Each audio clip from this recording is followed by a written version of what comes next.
Bien, bonjour et bienvenue à tous pour ce dernier chapitre de l'année, en chimie en tout cas, donc stratégie de synthèse et sélectivité en chimie organique.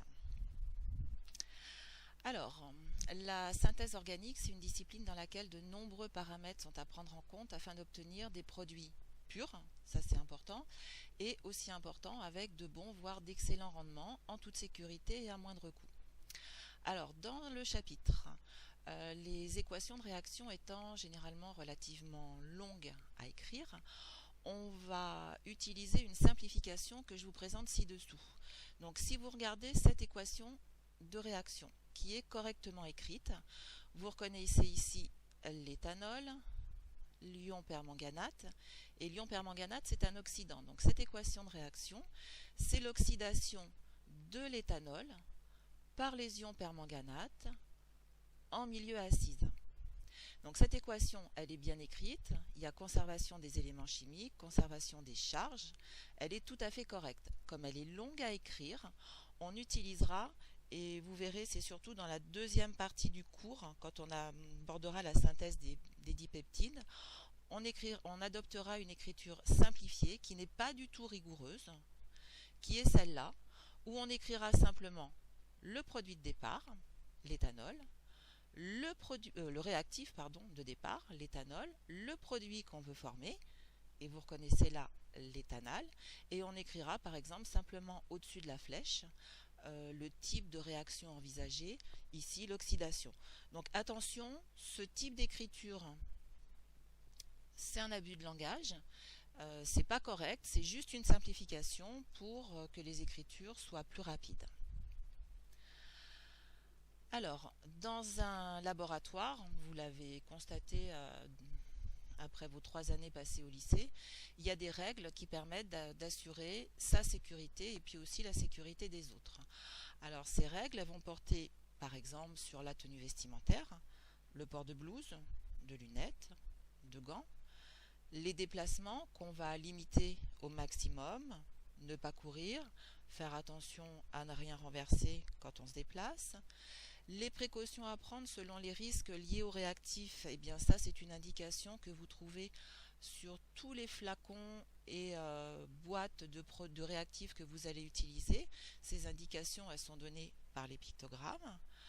La sécurité des montages, eh bien, c'est par exemple quand vous faites une expérience et que vous chauffez une expérience type chauffage à reflux, faudra veiller tout le temps à ne pas avoir une ébullition trop importante, surveiller l'évolution de la température, éventuellement de la pression, et puis s'assurer par exemple que la verrie est toujours bien fixée. Le traitement des déchets, vous savez très bien qu'une fois que le TP est terminé, on ne jette pas n'importe quoi n'importe où, tout ne va pas à l'évier, on utilise des bidons de récupération. En ce qui concerne le coût, qu'est-ce qui est coûteux lorsqu'on fait une synthèse? Eh bien, plusieurs choses. Les réactifs qu'il va falloir acheter, les solvants, c'est pas toujours l'eau, les catalyseurs. Et puis, quand on chauffe, il faut aussi tenir compte du coût énergétique qui est occasionné par le chauffage. Surtout que très souvent, quand on fait des TP type chauffage à reflux, le chauffage est relativement long. Alors, on va faire assez succinctement une analyse de protocole et vous allez voir que les protocoles en chimie, quel que soit le protocole qu'on étudie, il se fait toujours en 4 étapes. Donc, la première étape, en fait, c'est la réaction. Donc, vous devez savoir, quand vous faites une réaction chimique, identifier les espèces chimiques qui vont être mises en jeu. Donc, les espèces aussi bien réactives, solvants et catalyseurs. Et surtout, ce que vous devez savoir faire, c'est être capable de calculer leur quantité respective. Pourquoi? Parce que si les réactifs ont été introduits dans les proportions stoïchiométriques et que la réaction est totale, une fois qu'elle est terminée, les réactifs, il n'y en a plus. Si par contre vous avez un des réactifs qui a été introduit en excès, eh bien il va en rester une fois la réaction terminée. Et quand on voudra extraire le produit brut, le produit pur que l'on souhaite synthétiser, eh bien ça veut dire que ce réactif en excès, par exemple, il faudra trouver une technique pour l'éliminer. Ensuite, une fois que vous avez identifié les espèces chimiques qui vont entrer en jeu, vous allez devoir choisir des paramètres expérimentaux. Alors, ces paramètres sont par exemple la température. Donc, vous savez que la température, c'est un facteur cinétique. Donc, augmenter la température, ça permet d'avoir une réaction beaucoup plus rapide. Mais la température permet aussi de jouer sur l'état physique des réactifs. À savoir, vous pouvez utiliser un réactif solide, élever la température du milieu réactionnel, ça permettra de le faire passer à l'état liquide. Le deuxième critère sur lequel vous allez devoir réfléchir, c'est la durée de la réaction. En fait, il faut trouver un compromis entre une durée longue qui permet une consommation totale des réactifs et une attente, une durée qui est raisonnable. Vous imaginez bien qu'un TP ne peut pas durer, en tout cas pour nous en terminale, 6 heures. Troisième paramètre sur lequel vous pouvez jouer, c'est le solvant. On a vu que le solvant était important parce que c'est lui aussi un facteur cinétique, mais en plus, il permet, ou pas, justement, c'est là qu'il faut bien le choisir, la solubilisation des réactifs. Et puis le pH, enfin, sa valeur peut simplement, par exemple, jouer sur la solubilité des réactifs ou être un facteur cinétique. Donc son rôle est important. Une fois que vous avez choisi les espèces chimiques et les conditions expérimentales, il va falloir choisir le montage. Alors, l'agitation. L'agitation, pourquoi est-ce qu'elle est importante? Eh bien, tout simplement parce qu'elle permet la dissolution déjà des réactifs, et puis ensuite parce qu'elle permet d'homogénéiser le milieu réactionnel. Donc homogénéiser aussi bien en ce qui concerne la concentration que la température. Le montage, très souvent on utilise un montage de chauffage à reflux. Donc schéma de gauche, c'est celui qu'on utilise le plus souvent. Alors pourquoi est-ce que un montage type chauffage à reflux est intéressant? Déjà chauffer. Pourquoi est-ce qu'on chauffe? Parce que lorsqu'on chauffe, vous savez que la température, je l'ai redit il y a 2 minutes, c'est un facteur cinétique, et donc plus on chauffe, plus la température, plus la vitesse de la réaction, est grande. Donc chauffer, c'est intéressant, ça accélère la vitesse, ça accélère la réaction. Sauf que si on chauffe en ne mettant rien au-dessus du ballon, eh bien les espèces chimiques vont être susceptibles de passer à l'état de vapeur, et donc on les perd. Donc on va se retrouver avec un rendement qui va être extrêmement faible. Mettre un réfrigérant à boule au-dessus du ballon, ça va permettre, lorsqu'on chauffe, que les vapeurs vont s'élever dans le réfrigérant à boule, de les recondenser, puisque je vous rappelle qu'un réfrigérant à boule, c'est constitué d'une double paroi en verre, et entre les deux parois, on fait circuler de l'eau froide, toujours du bas vers le haut, et donc les vapeurs qui vont se former dans le ballon vont monter dans la colonne, dans le réfrigérant à boule, et là, au contact des parois froides, vont se recondenser et retomber dans le ballon. Ce qui fait qu'on n'aura ainsi aucune perte d'espèces chimiques, même les plus volatiles. Donc les plus volatiles, ce sont celles qui ont la température d'ébullition la plus basse. Donc, bilan, double intérêt pour le chauffage à reflux, chauffer parce que ça accélère la réaction, et à reflux pour ne perdre aucune espèce chimique. Alors, on pourrait imaginer ne pas mettre de réfrigérant à boule au-dessus du ballon et simplement fermer le ballon par un bouchon. En fait, ça c'est une très mauvaise idée parce que les vapeurs qui se formeraient au cours du chauffage augmenteraient fortement la pression dans le ballon. Au mieux, ça ferait sauter le ballon. Au pire, ça le fait exploser. Mais dans les deux cas, ça serait accompagné de projections brûlantes. Donc en fait, il ne faut jamais boucher un récipient que l'on va chauffer. Dernière chose importante dans le montage de chauffage à reflux, c'est l'utilisation toujours d'un support élévateur parce qu'il est extrêmement difficile de régler la température avec le chauffe-ballon, et donc si à un moment donné on se rend compte que le chauffage est trop important et qu'on veut abaisser la température, jouer sur le thermostat ça ne suffit pas, on utilise le support élévateur pour baisser le chauffe-ballon, ce qui permet de diminuer la température assez rapidement. Sur le schéma de droite, vous constaterez que c'est aussi un montage de chauffage à reflux, mais là il y a quelque chose qu'on n'a jamais utilisé, nous, cette année, en fait on n'a pas eu le temps, c'est l'ampoule de coulée. Alors souvent vous avez utilisé des ballons bicoles, c'est-à-dire avec 2 cols, et le deuxième il était quasiment toujours fermé par un bouchon. Donc on peut de temps en temps mettre une ampoule de coulée Quand est-ce qu'on va l'utiliser? Eh ben, c'est tout simplement lorsqu'on veut introduire un réactif dans le ballon, mais lentement. Alors une fois que la réaction elle est terminée, le milieu réactionnel doit être traité pour isoler le produit qu'on veut synthétiser du reste, de tout ce qu'il y a d'autre dans la solution, par exemple le solvant, ou un réactif qui a été introduit en excès, ou un produit qui s'est formé en plus de celui qui nous intéresse. Alors là, vous avez quelques techniques à connaître. La première, c'est l'extraction avec une ampoule à décanter, donc qui est représentée à droite. Donc celle-ci, elle permet soit de laver la phase organique, soit d'extraire le produit recherché d'une phase aqueuse. Alors, pour utiliser l'ampoule à décanter, ce que vous devez absolument retenir, c'est qu'elle utilise en fait la différence de solubilité d'une espèce chimique dans deux solvants qui ne doivent absolument pas être miscibles.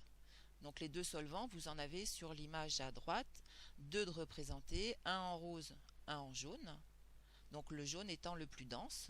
Et après, donc si l'espèce qui nous intéresse, par exemple, elle est plus soluble dans la phase supérieure, eh bien on récupère dans un bécher en ouvrant le robinet qui est à droite la phase inférieure, on s'en débarrasse et on récupère donc la phase supérieure qui renferme l'espèce qui nous intéresse.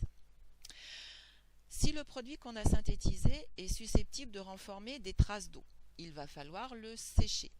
C'est une autre étape que nous pouvons faire, ce qu'on appelle le séchage de la phase organique. Alors, pour sécher une phase organique, c'est très simple. Il faut utiliser un cristal anhydre. Alors très souvent, nous, on va utiliser du sulfate de magnésium anhydre. Donc anhydre, ça veut dire qu'il est privé d'eau. Imaginez, à titre de comparaison, c'est comme si vous introduisiez dans le milieu réactionnel une éponge qui est très sèche. Eh bien, elle va se gorger, elle va absorber toute l'eau qui est présente dans le milieu réactionnel. Là, le cristal, c'est pareil. S'il est anhydre et que vous l'introduisez dans le milieu réactionnel, s'il y a des traces d'eau, eh bien, il va les absorber. Et ensuite, eh bien, on filtre et on récupère la phase qui nous intéresse. Le produit qu'on veut synthétiser, quelquefois, il est encore en présence d'un solvant. Donc, ce solvant, il va falloir aussi l'éliminer. Alors là, c'est souvent relativement simple. Il suffit de l'évaporer. Et en fait, c'est en chauffant, eh bien, c'est basé sur la différence de température d'ébullition entre l'espèce qui nous intéresse et le solvant. Le solvant est souvent plus volatile, donc quand on chauffe, on l'élimine.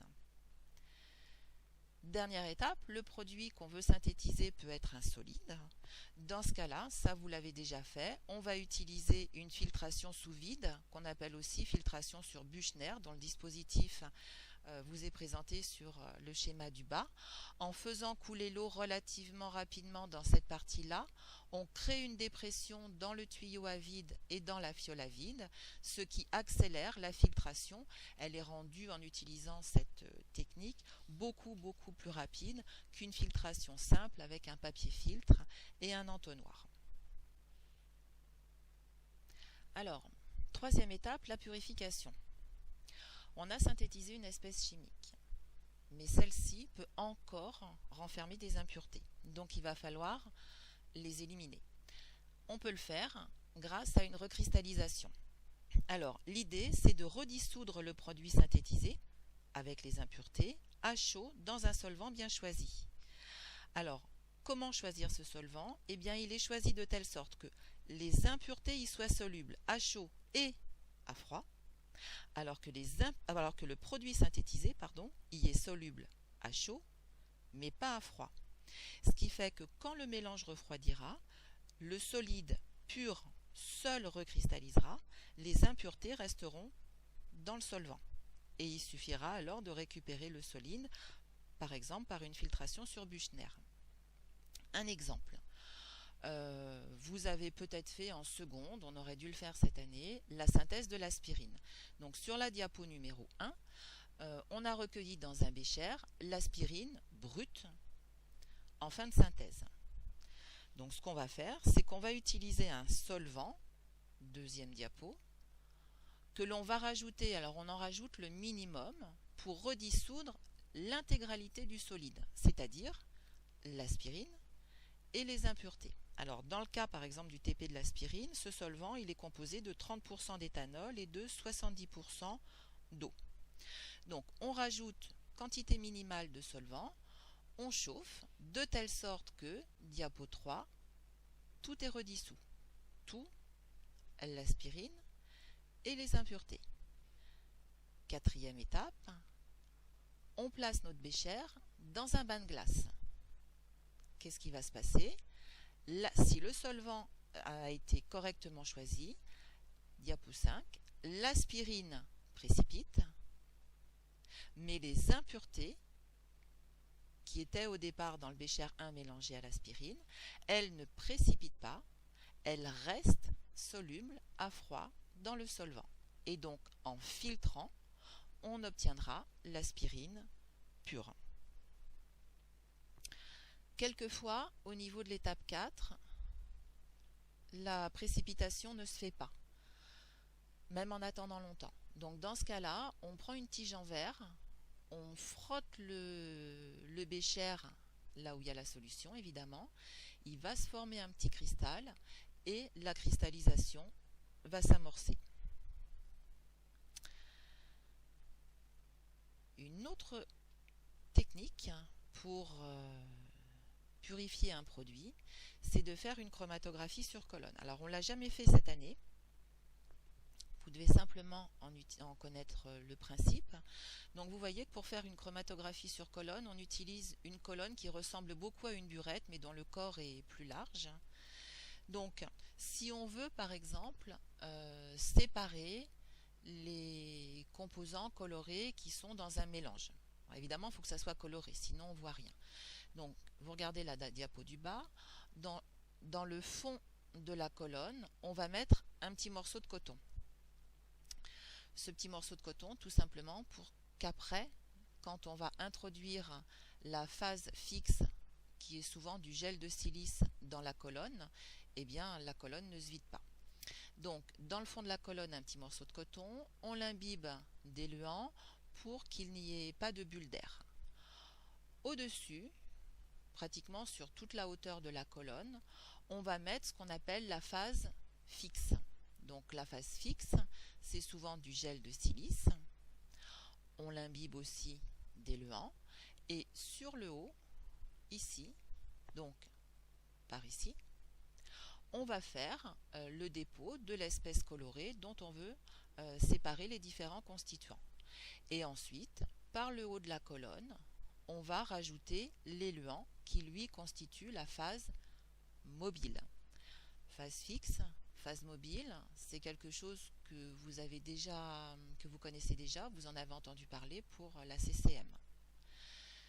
Quand vous allez mettre de l'éluant, vous voyez l'éluant là, il y en a à peu près 1 ou 2 cm au-dessus du dépôt. Il va falloir en bas ouvrir le robinet. Quand on va ouvrir le robinet, l'éluant va s'écouler et la colonne va se vider. Alors il faut toujours s'arranger pour que le gel de silice soit imbibé d'éluant. Donc au fur et à mesure que la colonne se vide, on la remplit d'éluant. Qu'est-ce qui va se passer? Eh bien, suivant les composés que vous avez déposés et suivant la nature de l'éluant, les composés vont migrer plus ou moins rapidement. C'est une question d'affinité. Et donc, vous voyez sur cette photo qu'il y a un colorant ici, le jaune, qui a migré beaucoup plus vite que les autres. Donc, si on met un bécher en bas de la colonne, robinet ouvert, et que régulièrement on ajoute de l'éluant en haut de la colonne, et bien petit à petit les différents colorants vont se séparer. Et là, par exemple, si je mets un bécher en bas, je vais recueillir le colorant qui est là, le colorant jaune. Une fois que j'aurai recueilli ce colorant jaune, je pourrai changer de bécher et puis je vais recueillir les suivants qui petit à petit vont se séparer. Donc, la chromato sur colonne, c'est une technique de séparation des composés qui est basée sur la différence d'affinité qui existe entre les composés, la phase mobile, donc l'éluant qui va entraîner les composés, et la phase stationnaire, ici dans l'exemple que je vous ai donné, c'était le gel de silice. Et selon la plus ou moins grande affinité entre les solutés, la phase stationnaire et la phase mobile, eh bien les constituants vont migrer à des vitesses différentes et vont ainsi être séparés. Alors le gros avantage de la chromato sur colonne par rapport à la CCM, c'est que là, une fois que la chromato elle est terminée, on peut récupérer les espèces chimiques séparément les unes des autres en bas de la colonne.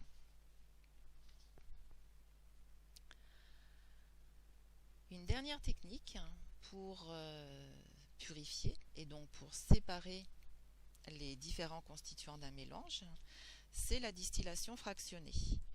Alors, elle permet cette technique de séparer les constituants d'un mélange à condition que les différentes espèces chimiques aient des températures d'ébullition qui soient relativement différentes.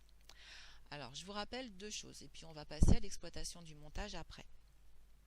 Première chose, lorsqu'on fait bouillir un mélange de liquides, ils n'entrent pas tous en ébullition en même temps, mais les uns à la suite des autres, en commençant par le plus volatile, c'est-à-dire celui qui a la température d'ébullition la plus basse.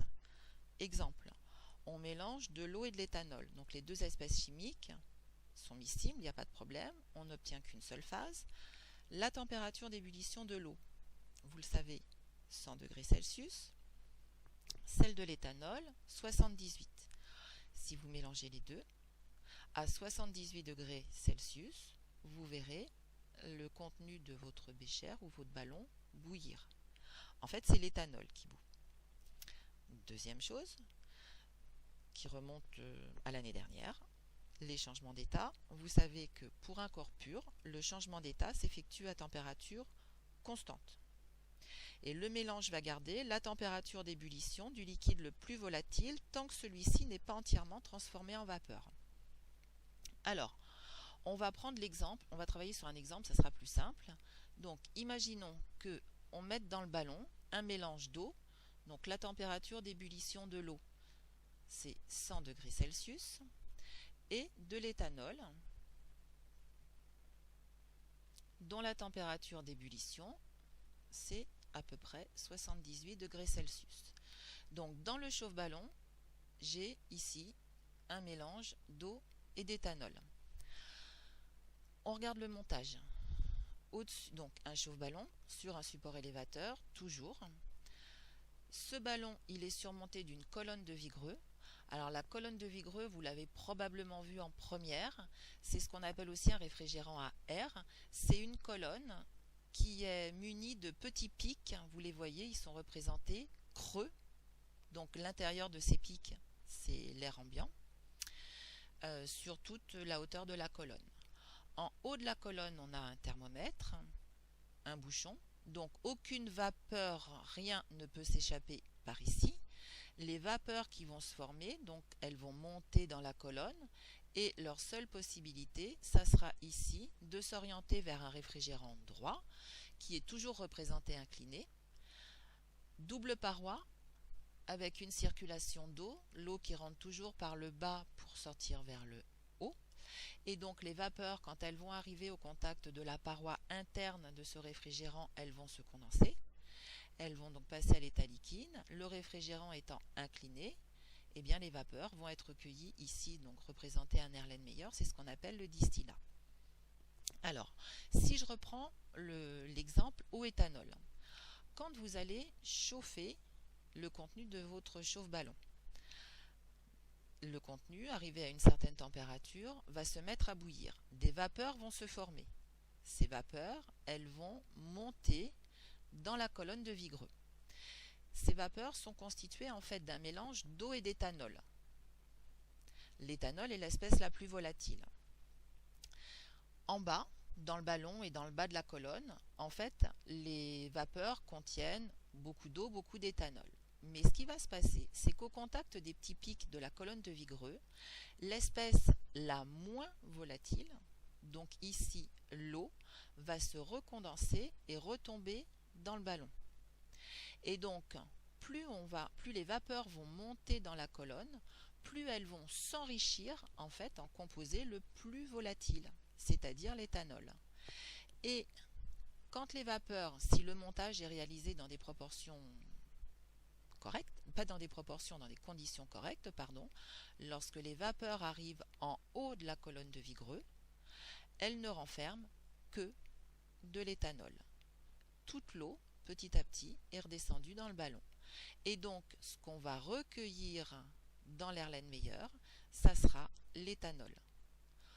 Tout le temps, toute la durée nécessaire pour qu'on récupère l'éthanol, le thermomètre va indiquer une température constante, qui sera à peu près 78 degrés Celsius, la température d'ébullition de l'éthanol. À partir du moment où au niveau du thermomètre, on va voir que la température augmente, c'est que l'espèce qui est en train d'être recueillie n'est plus de l'éthanol, ça sera de l'eau. Donc à ce moment-là, il faudra, si on n'a que deux espèces au départ que l'on veut séparer, quand la température augmente, on arrête tout et on a dans le ballon l'eau, dans l'Erlenmeyer l'éthanol.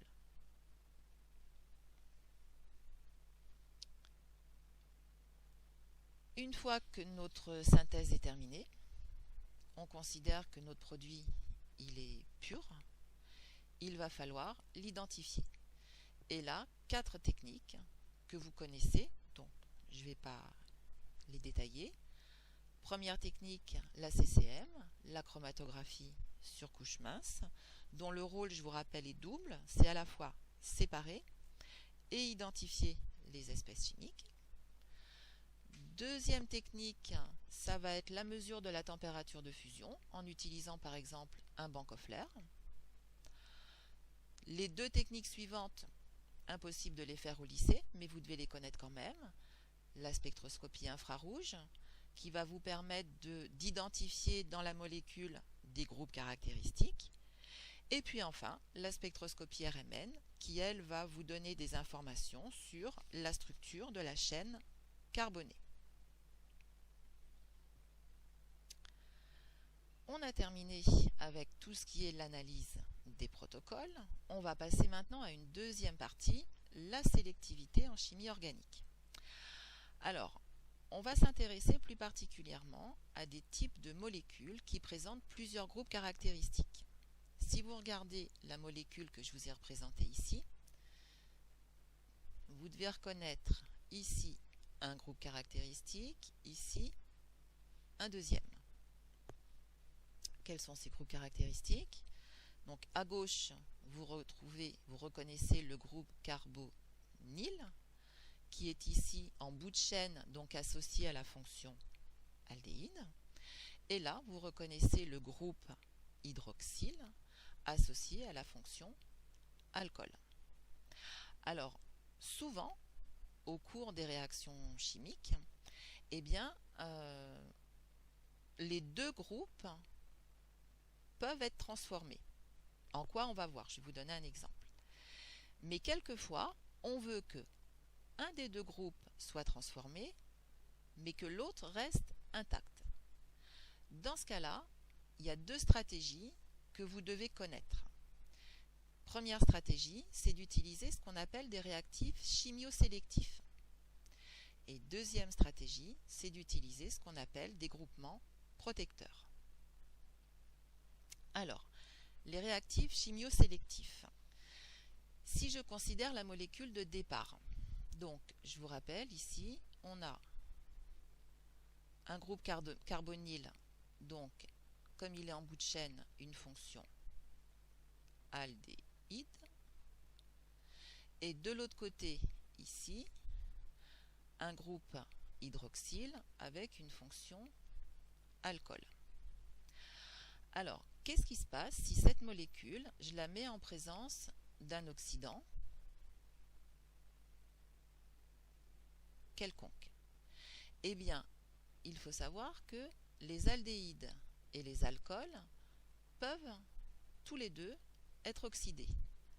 C'est la molécule qu'on obtient ici. Vous voyez que l'aldéhyde, il a été oxydé en, vous reconnaissez, un acide carboxylique. Et l'alcool, lui, il a été oxydé en, donc vous reconnaissez ici un groupe carbonyle, le même que celui-là, mais sauf que là, il n'est pas en bout de chaîne, il est en milieu de chaîne, donc l'alcool a été oxydé en cétone. Donc en utilisant un oxydant quelconque, dans des conditions expérimentales quelconques, eh bien, les deux groupes caractéristiques, les deux fonctions vont être oxydées. La question qu'il faut se poser, c'est qu'est-ce qu'on va faire? Comment est-ce qu'on doit agir si on veut effectivement qu'il y ait oxydation de l'aldéhyde en acide carboxylique, mais pas de l'alcool. L'alcool doit rester intact. La solution la plus simple, c'est d'utiliser un réactif chimiosélectif. Qu'est-ce que c'est? Eh bien, un réactif est chimiosélectif si, lorsqu'il réagit sur un composé polyfonctionnel, donc qui renforme plusieurs fonctions chimiques, il ne provoque la transformation que de certains groupes caractéristiques. Et vous n'avez pas à connaître de réactif chimiosélectif particulier, vous avez juste à savoir que ça existe. Le problème, c'est que quelquefois, les réactifs chimiosélectifs, on n'en a pas à disposition. Donc, dans ce cas-là, il faut faire appel à ce qu'on appelle des groupements protecteurs.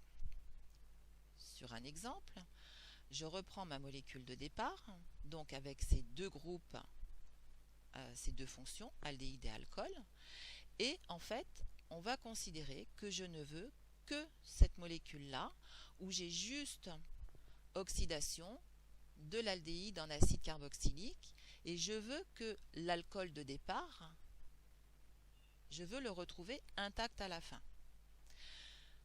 Dans ce cas-là, la réaction va se faire en 3 étapes. Vous regardez ici, j'ai ma molécule de départ. Ce qu'on va faire, c'est ce groupe alcool, on va le bloquer. On va faire en sorte qu'il ne réagisse pas. Alors, on ne dit pas bloquer en fait, on dit qu'on va le protéger. La première étape, ça sera de protéger le groupe caractéristique qu'on ne veut pas voir transformé. Et comment on va le protéger? Eh bien, on va le faire réagir de telle sorte qu'il y ait, vous voyez ici, c'est représenté en rouge, un groupe protecteur qui vienne le bloquer. Une fois que le OH a été bloqué, d'ailleurs il n'est plus OH, il s'est transformé en autre chose, on va procéder, deuxième étape, à l'oxydation. Et là, on a bien le groupe aldéhyde, le groupe carbonyle, pardon, la fonction aldéhyde, qui se transforme en groupe carboxyle. Dernière étape, on va déprotéger le groupe que l'on avait protégé dans la première étape. Pardon, et on va ainsi récupérer le OH.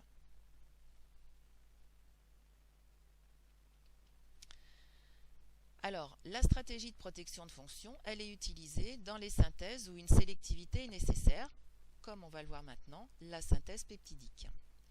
Alors, dans ce cas, les composés polyfonctionnels, ce sont les acides alpha-aminés. Donc, les acides alpha-aminés, je vous rappelle leur formule, c'est une chaîne carbonée, un carbone qui porte la fonction amine et en bout de chaîne la fonction acide carboxylique. Et j'oublie pas ici mon atome de carbone engageant toujours 4 liaisons covalentes, un atome d'hydrogène. Alors, petit rappel, si dans une molécule vous avez un groupe amine et le groupe carboxyle dans la même molécule, vous avez ce qu'on appelle un acide aminé. Si ces deux groupes sont portés par des carbones voisins, là vous avez un acide alpha-aminé. Qu'est-ce qui se passe lorsqu'on se place dans les conditions optimales et que les acides aminés sont susceptibles de réagir entre eux? Alors on va travailler sur un exemple. On va travailler sur un premier acide. Alors je vais le mettre là, l'atome d'hydrogène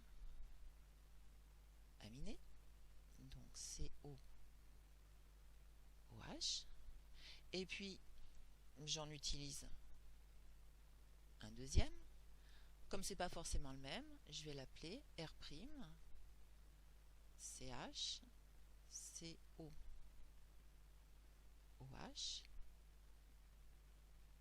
NH2.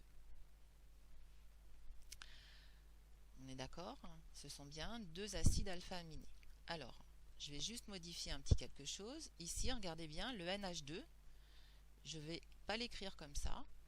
Je vais l'écrire, vous allez voir pourquoi. Comme ça, on est d'accord? Ça ne change strictement rien. Quand on est dans les conditions optimales, ces deux espèces vont réagir. Et ce qui va se passer, c'est que le OH qui est là va partir avec un hydrogène du groupe amine. Alors c'est pour ça qu'ici j'ai pas écrit NH2, que j'ai séparé mes deux atomes d'hydrogène pour que vous voyez bien ce qui se passe clairement. Qu'est-ce que je vais obtenir? Ma molécule de gauche, au début elle ne change pas. Je vais obtenir R, CH, NH2, CO. Et là, cette liaison-là, elle s'est cassée. Cette liaison-là, elle s'est cassée.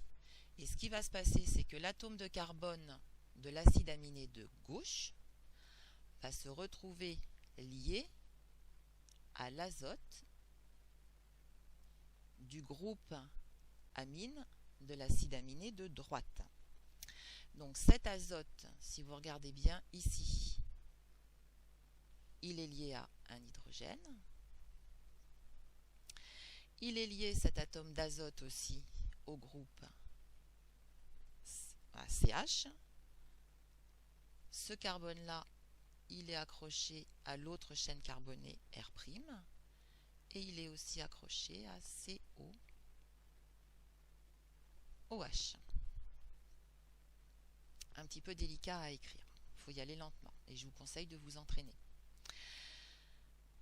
Alors, je pense que j'ai rien oublié. Donc, ceci, c'est ce qu'on appelle un dipeptide. Donc le dipeptide, regardez bien, il provient de la réaction entre le groupe ici carboxyle du premier acide aminé et ici le groupe amine du deuxième acide aminé. Vous remarquerez ici une chose importante, c'est que j'ai oublié quelque chose dans l'écriture de cette équation de réaction. Ce que j'ai oublié, c'est là, quand j'ai entouré le OH et le H, en fait, ces deux parties de molécules vont se regrouper pour former, je pense que vous êtes capable de le deviner, une petite molécule d'eau. Donc normalement, je devrais écrire ici à la suite plus H2O. C'est ce que je vous expliquais au début de cette petite présentation. En fait, c'est un abus de langage. On ne va écrire que le produit qui nous intéresse. Si vous regardez justement ce produit, alors je vais modifier cette liaison-là, la liaison CN. C'est une liaison particulière, donc que vous devez connaître, c'est la liaison peptidique.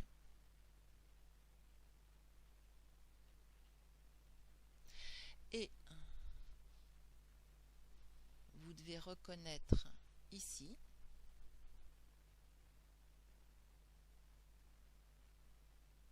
un groupe caractéristique qu'on a rencontré quand on a fait la nomenclature, c'est le groupe amide, avec la fonction donc amide associé. Alors, là, dipeptide, parce qu'on est parti de deux acides alpha-aminés. Selon le nombre d'acides alpha-aminés qui vont être liés entre eux, on va distinguer, première possibilité, donc les peptides. Donc les peptides, c'est lorsque le nombre d'acides aminés est inférieur à 50. Quand il est plus grand, on va avoir les polypeptides. Donc là, c'est quand le nombre d'acides aminés varie entre 50 et 100. Et quelque chose que normalement vous devez connaître en SVT. Pour des nombres d'acides alpha-aminés beaucoup plus grands, on a les protéines. Donc les protéines, c'est quand le nombre d'acides alpha-aminés est supérieur à 100. Alors, on va voir maintenant ce qui se passe dans un cas concret. Imaginons que dans un bécher, par exemple, vous disposiez de glycine. Alors, la glycine, c'est le plus simple des acides alpha-aminés. Donc, sa formule, c'est H2C. Donc, ici, le NH2, COOH. Donc, imaginons qu'on se place dans les conditions telles que les molécules d'acides aminés puissent réagir entre elles. Donc, si on n'a que de la glycine, donc je vais le marquer ici, hein, on est dans le cas où on n'a que de la glycine, eh bien, les molécules de glycine vont réagir avec elles-mêmes, enfin avec les mêmes molécules. Donc ça, il faut vous entraîner, vous devez être capable de l'écrire. Et ici, j'ai mon groupe. Alors, comme tout à l'heure, je pourrais écrire NH2, je vais écrire NHH. Donc, le OH qui est là va partir avec un des deux atomes d'hydrogène et on va obtenir comme molécule, donc H2, je pars de la molécule de gauche, où le début ne change pas, c'est, ici j'ai toujours mon groupe amine, CO.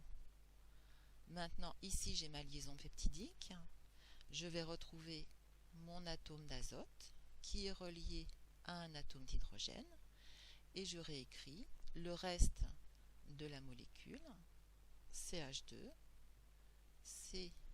CO, OH. J'ai ici donc, comme je vous l'ai expliqué précédemment, un dipeptide. Alors maintenant, comment est-ce que l'on note les dipeptides? Alors, vous regardez bien la molécule que je vous ai écrite. Alors, je vais mettre en couleur. Pour trouver le nom, il faut que dans l'écriture de la molécule, le groupe amine soit à gauche et le groupe carboxyle, faut qu'il soit à droite. Alors là, c'est simple.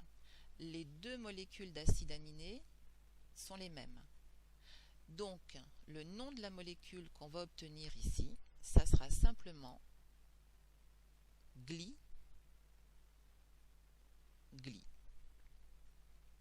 Le dipeptide qui est là, son nom, c'est gli.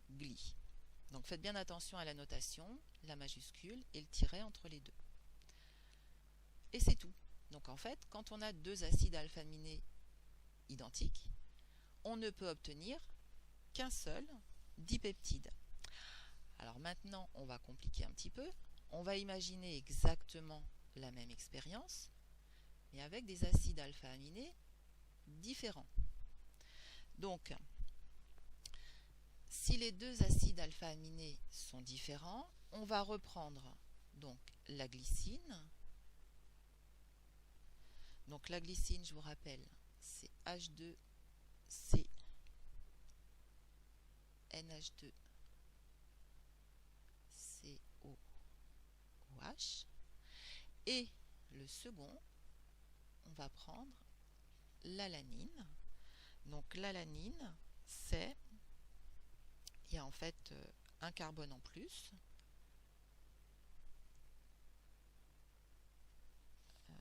L'alanine, oui c'est ça, c'est CH3, CH3,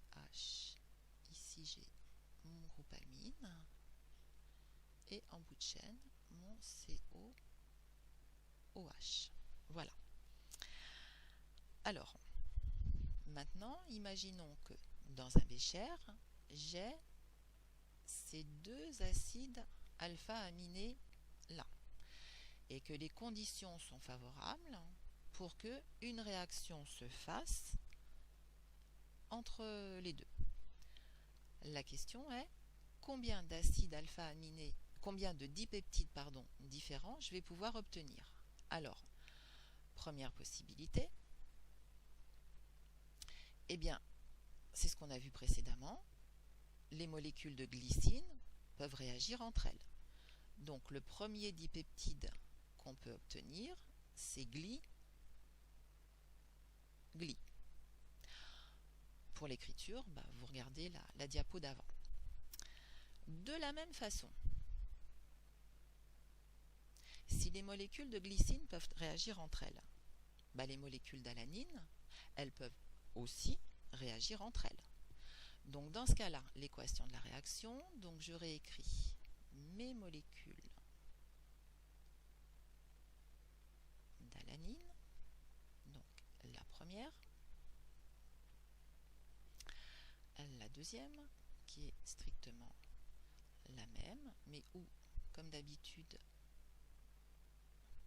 je vais l'écrire comme ça, le groupe amine, COOH, ça va donner, alors comme je vais manquer un peu de place, je vais l'écrire en dessous, donc pour écrire, on part de la molécule de gauche, de cette partie-là qui ne change pas, donc ça va nous donner CH3, donc je recopie en fait, CH, NH2, CO, ma liaison peptidique, avec l'atome d'azote, qui a son atome d'hydrogène, et puis je retrouve CH, ici j'ai le CH3 et COOH. Ça, vous devez vous entraîner pour l'écrire. Je regarde l'écriture de ma molécule, j'ai bien à gauche le groupe amine, à droite le groupe carboxyle. Cette molécule-là, ça sera à là, à là. Donc, si deux molécules de glycine réagissent entre elles, j'obtiens gli-gli. Si les deux molécules d'alanine réagissent entre elles, j'obtiens ala-ala. Et maintenant, vous avez bien compris qu'il y a une troisième possibilité, c'est que une molécule de glycine réagisse avec une molécule d'alanine. Donc, troisième cas. Alors, je vais commencer par la glycine, par exemple. Donc, j'ai CH2. Non, oui, c'est ça, CH2. CH, pardon. Hop. Ici, NH2, voilà. COOH, donc la glycine. Et puis, à côté, je vais écrire CH3, CH, NH, H. Bon, vous avez compris, hein, c'est NH2, COOH.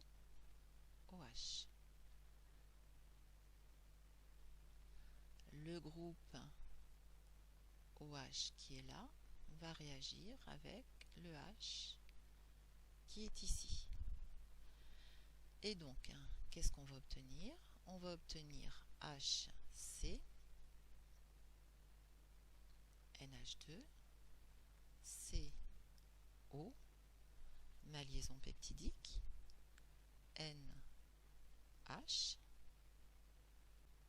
CH, le carbone qui est lié d'une part à un CH3 et de l'autre part au COOH.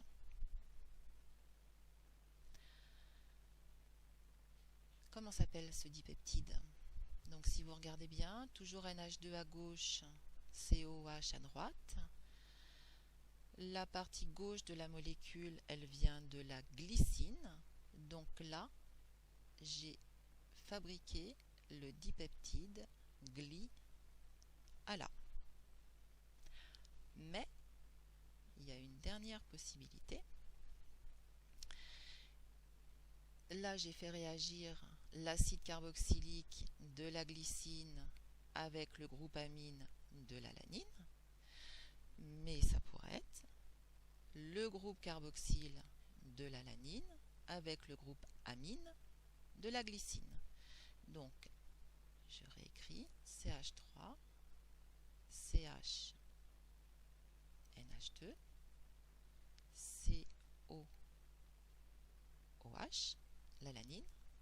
J'écris maintenant la glycine, H, 2, non, j'avais bien un 2 ici, je ne sais pas pourquoi je l'ai enlevé. Il faut le rajouter, est-ce que je l'ai oublié ailleurs? Non, je crois pas.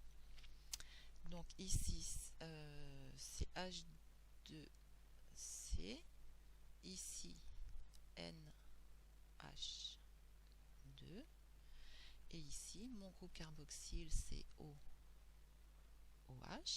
Et donc, cette fois-ci, c'est le OH de l'alanine qui va réagir avec le H de l'amine de la glycine. Qu'est-ce que ça va donner? Ça va donner, donc, je réécris la molécule de gauche, donc CH3, CH, NH2, CO, hop. Ici, je récupère ma liaison peptidique, N, toujours associée à son hydrogène, CH2, CO, OH. Ma molécule, elle est toujours bien écrite avec le NH2 à gauche et le COOH à droite. Et donc ici, si vous regardez bien, j'ai formé ALA Gly. Bilan. À partir de 2 acides alpha-aminés, on peut donc obtenir 4 dipeptides différents. ALA-ALA, GLY-GLY, ALA-GLY et GLY-ALA. Alors, maintenant, imaginons que l'on ne veuille obtenir que ALA-GLY. On ne veut obtenir que celui-là.